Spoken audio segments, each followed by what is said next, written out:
महामूर्ख को महाकवि कालिदास ध्यान ने बनाया।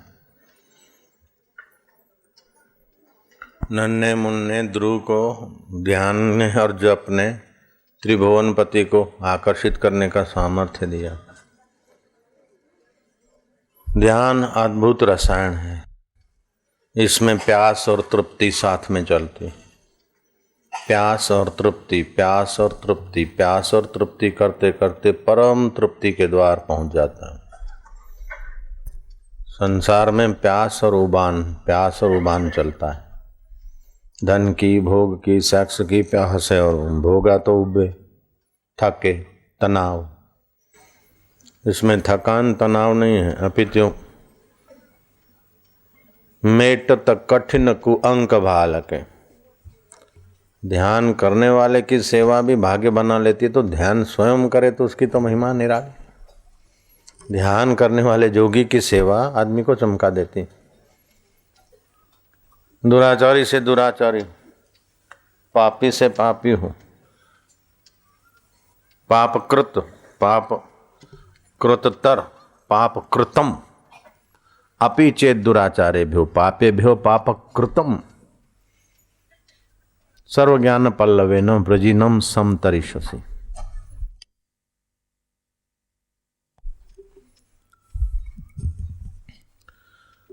ध्यान वो रसायन है कि रस और तृप्ति के साथ यात्रा होती है और सारे सृष्टि का जो पालक पोषक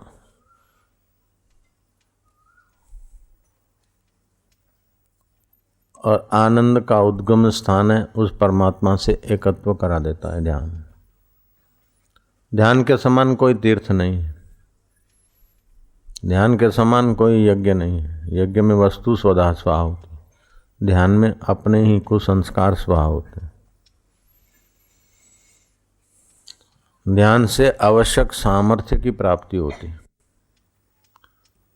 और अवांछनीय दोषों की निवृत्ति होती है, लेकिन एक दिन में नहीं होगी, अभ्यास करेंगे तो।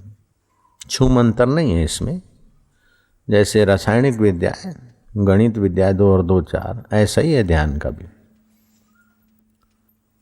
हम लोग नहीं जानते तो समझते योगी ने चमत्कार किया, बाकी वो भी एक मेथड।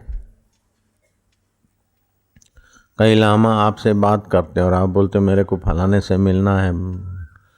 बोले अच्छा क्या नाम है उसका? ये अच्छा ठीक है।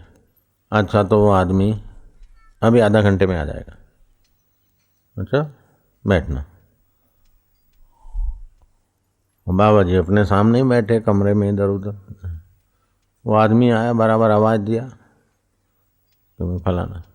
तो पूछा गया कि तुम कहाँ थे? बोले मैं स्नान कर रहा था और बाबा से तो मेरा कोई परिचय नहीं था, लेकिन यही बाबा मेरे को देखे कि चलो वहाँ, और प्रेरणा के हम आ गए। बोले बाबा ये कैसे? बोले तुम्हारे लिए चमत्कार है, हमारे लिए कुछ भी नहीं है।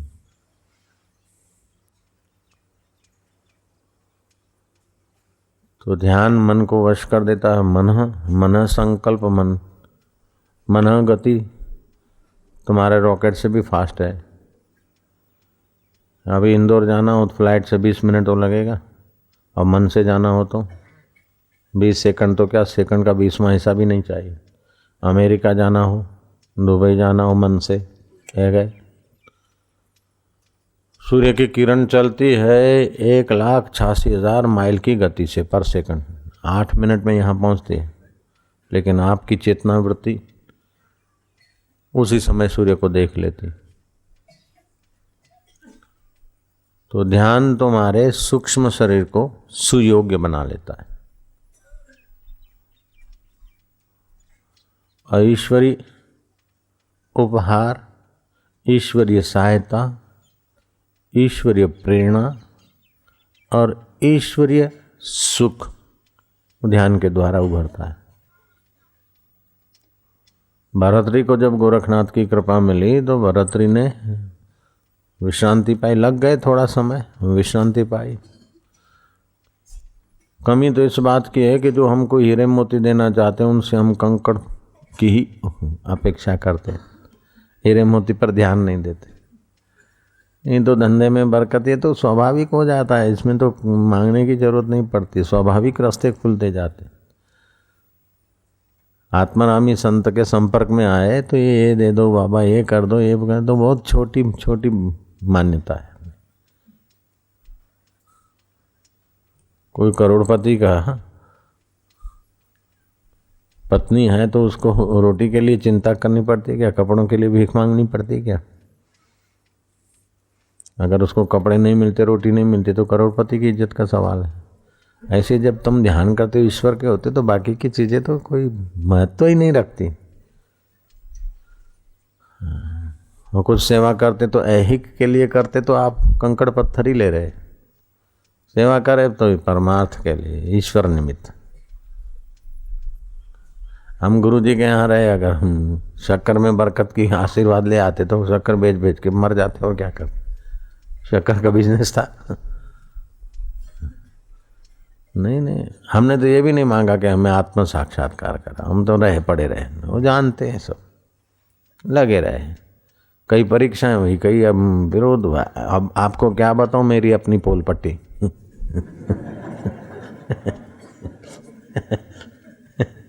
मैं तो अच्छी अच्छी बात बताऊंगा, अपनी पोल क्यों बताऊंगा?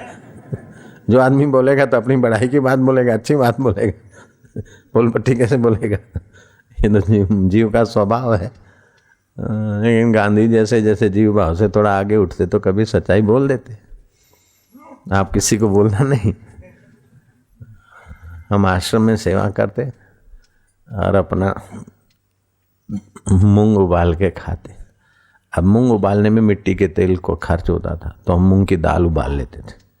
दाल में भी मिट्टी तेल खर्च हो जाएगा तो पैसे नहीं है ज़्यादा, केरोसिन का खर्च है, तो कभी अध कच्ची पक्की खा लेते थे और पानी पी लेते थे। देखो किसी को बोलना नहीं।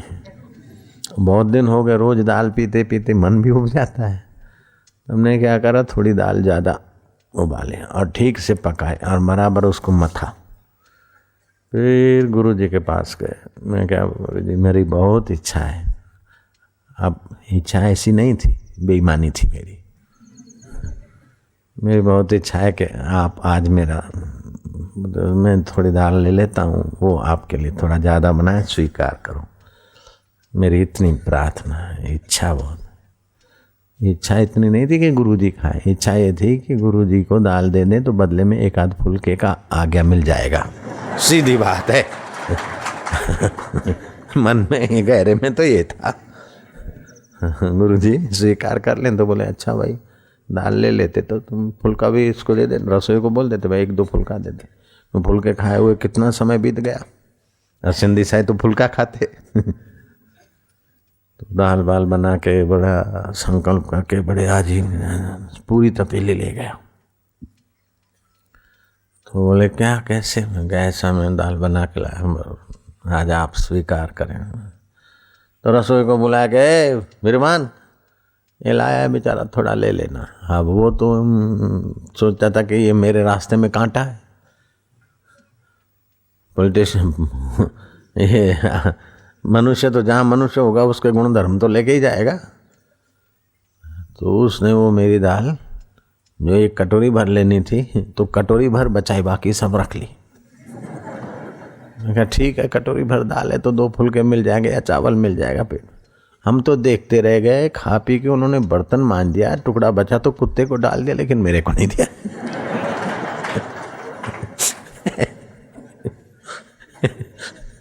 और मेरा मन भी देखो, अपने संकल्प की पूर्ति की गुलामी, ये कपट करा। तो सारे संकल्प अपने पूरे नहीं होते। ऐसा कोई धरती का माई का लाल धरती पर ये नहीं कह सकता कि मेरी सब इच्छाएं पूरी हो गई, और ऐसा ये भी नहीं कह सकते कि इसकी कोई इच्छा पूरी नहीं हुई। कुछ इच्छाएं पूरी होती है और कुछ नहीं होती। तो घर बार छोड़कर, तितिक्षा सहकर, हजारों विरोध ये वो सहकर भी गुरु के आश्रम में रहते थे और सेवा में। फिर भी देखो मन कैसा कपट करता कि दाल के बदले में एक फुलका मिल जाए। ये बोलना नहीं किसी को भाई, प्राइवेट बात है ना। नारायण हरि। तो संकल्प की पूर्ति में पराधीनता है। अब इतना इतना नाटक किया, लेकिन अपना संकल्प लेके क्या ना कि एक पुल का मिल जाए, नहीं मिला। संकल्प की पूर्ति की अपेक्षा संकल्प की निवृत्ति कर दे तो प्रारब्ध वेग से खींच के आ जाता। पुल का तो क्या अभी इतना खींच के आ रहा है। बोर्ड पर यह लिखना पड़ता है कि फल फ्रूट रुपया पैसा चीज वस्तु की जरूरत नहीं है, ऐसा लिखना पड़ता है। कभी ऐसा नहीं कहा अथवा लिखा कि आप तन मन धन से सेवा कीजिए, ये आवश्यकता है। ऐसा अभी तक किसी आश्रम में हमने नहीं लिखा।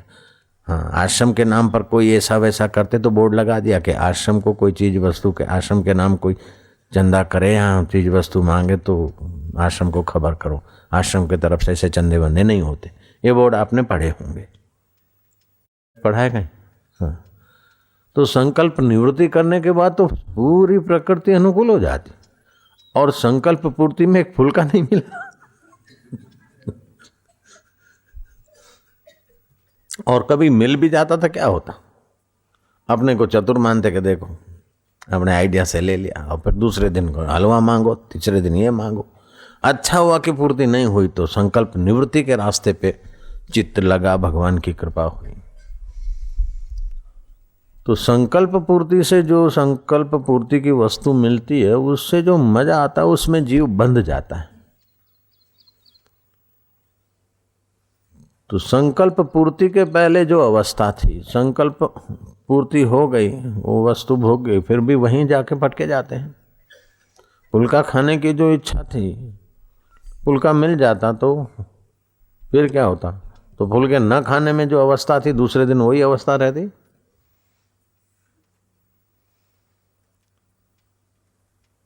तो संकल्प पूर्ति विषयों में आबद्ध करती है। संकल्प पूर्ति की वासना परिस्थितियों में आबद्ध करती। संकल्प पूर्ति की वासना ध्यान की गहराई से उखाड़ के भगा देती। और संकल्प की निवृत्ति सहज ध्यान, स्वाभाविक ध्यान हो जाता है। फिर तो खाना पीना उसकी पूजा हो जाती है। खाऊं पीऊं सो करूं पूजा, हरू फिरूं सो करूं परिक्रमा, सोऊं तब करूं दंडवत, भाव न राखूं दूजा, साधु भाई सहज समाधि भली।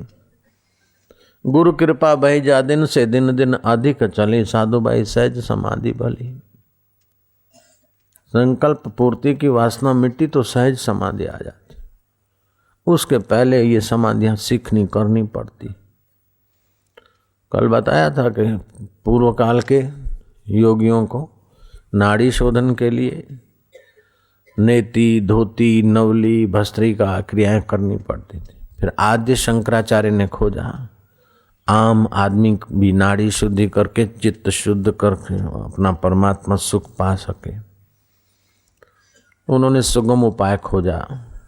श्वास लिया एक नथुने से, दूसरे से छोड़ा, पूरा श्वास लिया और पूरा छोड़ा, फिर पूरा उसी नथुने से लिया, दूसरे से छोड़ा, फिर दूसरे से लिया और पहले से छोड़ा। ऐसे 3 प्राणायाम करें, सुबह 3 दोपहर 3 शाम, फिर 4 5 ऐसे 10 पे पहुँचे। 3 महीने के अंदर नाड़ी शुद्धि हो जाए। फिर आसन जमा कर बैठे, स्थिर आसन करके बैठे और अभ्यास करें मेरी सुषुप्त कुंडलिनी शक्ति जागृत हो। कुंडलिनी शक्ति जागृत होती है तो फिर आपके बाकी की यात्रा आपको करनी नहीं पड़ती, ध्यान में होने लगती। क्रियाएं होने लगेगी, मुद्राएं होने लगेगी, आसन होने लगेंगे, दिव्य गंध अपने आप आने लगेगी। और जरूरी नहीं कि दिव्य गंध ही आए और कुछ हो, और ये सब पसार हो जाएगा जन्म जन्मांतर के संस्कार। और कुंडलिनी जागृत हुई तो व्यक्ति की योग्यता निखर आती। मूलाधार केंद्र रूपांतरित हो तो आनंद और सत्य संकल्प सिद्धि अपने आप आ जाती। स्वाधिष्ठान केंद्र थोड़ा रूपांतरित हो तो दादुरी सिद्धि आने लगती। मणिपुर केंद्र रूपांतरित हो तो प्रकृति के रहस्य समझ में आने लगते। और अनदेखे सुने शास्त्रों पर व्याख्या करने का सामर्थ्य निखर आता है। तो इतना बड़ा अद्भुत खजाना पड़ा है। अनाहत केंद्र विकसित होता तो उसका कुछ और होता। विशुद्धाख्या केंद्र विकसित होता है तो संसार स्वप्न जैसे ही लगता है, जैसे अर्धनिंद्रित व्यक्ति सोया हो, ऐसे ही संसार की आवाज सुनता भी हो ये वो कोई पढ़, ऐसे ही आत्म सुख इतना बना रहता है कि सुख दुख की चोट, आकर्षण, संकल्प पूर्ति अपूर्ति, जैसे अर्धनिंद्रित व्यक्ति सब मनमनाहट की परवाह नहीं करता, ऐसी दशा। छठा नेत्र विकसित होती, तीसरा नेत्र छठा केंद्र, तो पूर्व संचित तमाम संस्कार, तमाम आकर्षण, तमाम वासनाएं, तमाम पाप ताप खाक हो जाते। अविशुद्धाख्या केंद्र में आकर योगी अगर वरदान देता और कोप करता है तो अमिट हो जाता है। यदि वह संकल्प चलाए मुर्दा भी जीवित हो जाए। ये सामर्थ्य सबके अंदर बढ़ा है। इस सहस्त्र सार में दिव्य मति, दिव्य प्रकाश, दिव्य ज्ञान का अनुभव होता है। प्रकाश माना रोशनी नहीं, किसी भी विषय के लिए जरा सा शांत हो तो आपको। ऑफिस में जाएंगे तो सेकंड सैटरडे ऑफिस बंद है, साहब नहीं मिला। लास्ट सैटरडे ऑफिस बंद है, साहब नहीं मिला। इतवार है, साहब नहीं मिला। लेकिन प्राइम मिनिस्टर आने वाला है, उस दिन साहब अपने आप मिलते हैं। चाहे संडे हो चाहे सैटरडे हो, सब अटेंशन में आ जाते। ऐसे ही तुम परमात्मा तत्व से मिलो तो फिर ग्रह, नक्षत्र, वास्तु ये सब तुम्हारे लिए अनुकूल हो जाएंगे। जय राम जी की। राम जी का राज्याभिषेक बोले जिस दिन राम जी बैठेंगे उस दिन सब ग्रह अटेंशन में आ जाएंगे।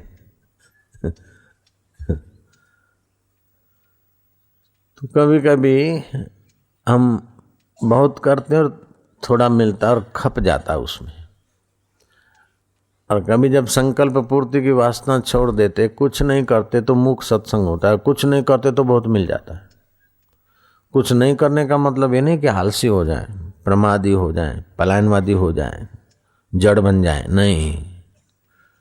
कोई संकल्प ना करे, संकल्प आए तो उठा के हटा दे, नहीं अभी कुछ नहीं चाहिए, जा ओम शांति।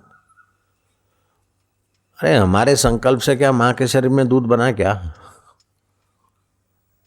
स्वाभाविक है। तो हमारे संकल्प को हमने पकड़ना छोड़ दिया तो अब ईश्वर के संकल्प से जिएंगे, और ईश्वर ज्ञान स्वरूप है। एक शराबी दूसरे को शराबी बनाना चाहता है, एक भंगड़ी दूसरे को भंगड़ी बनाना चाहता है, एक जुआरी दूसरे को जुआरी बनाना चाहता है।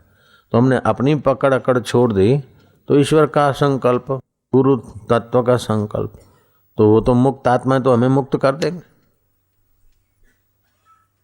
हम कर्तव्य कर्म करें लेकिन संकल्प की पूर्ति, अपने संकल्प की पूर्ति छोड़ दे। चलो भैया का संकल्प पूरा हो जाए, माँ का संकल्प पूरा हो जाए, फलाने का संकल्प पूरा हो जाए, शास्त्र उचित, दोस्त का संकल्प पूरा हो जाए। उसका मतलब ये नहीं कि वो ब्रांडी पिलाए और हम पी लें।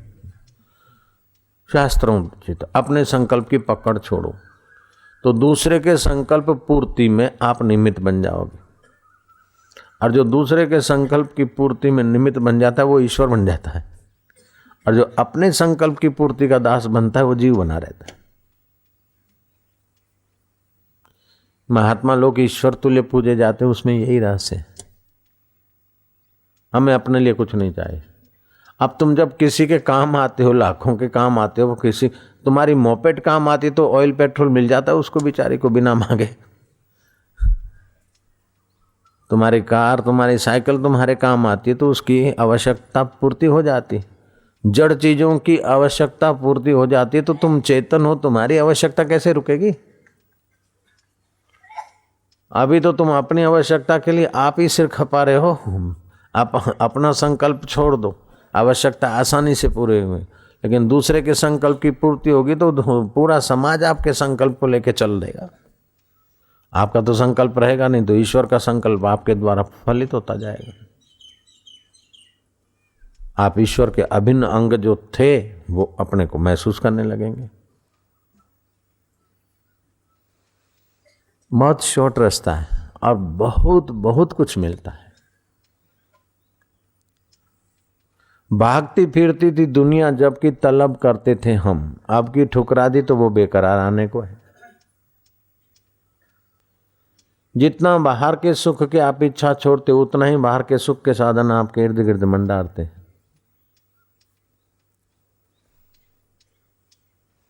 मंडारते और आप उसमें लपक पड़े तो आप थोड़े कमजोर हो गए और उनकी परवाह नहीं किया तो आप बलवान हो गए और भी खिंच के आएंगे।